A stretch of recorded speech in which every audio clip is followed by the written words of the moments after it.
අනිවාර්යයෙන්ම නියුත්කා ඔයාලට සුබම සුබලුත් අපරුද්දක් වේවා.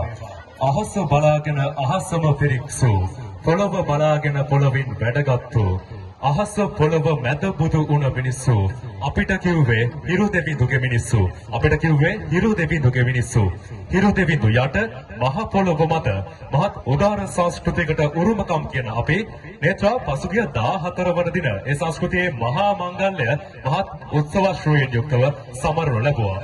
අවුරුහෙවත් සූර්යා ඉද්ද ගැහුවා වගේ මහ පොළොවට මතින් අපිට උඩින් ඉන්න මේ කාල සීමාව අවුරුදු කාලයේදී අභිමන්ගත වීරකැටිය රාජපක්ෂ මධ්‍ය විද්‍යාලීය ප්‍රධාන ක්‍රීඩාංගන පරිශ්‍රයේ සිට මේ වන විට රදපස කෝල් වසන්තය 2025 අවුරුදු ක්‍රීඩා උත්සවය ආරම්භයට සියලුම කටයුතු සූදානම්ව හමාරයි. ඉතින් මලිඳු අවුරුදු කියලා කිව්වම අපේ මනසට එන්නම ජන ක්‍රීඩා ඔන්චලි වාරම් වගේ දේවල්. ඒ වගේමයි අවුරුද්දේ තියෙන විශේෂම දේ තමයි අවුරුදු කුමාරයා.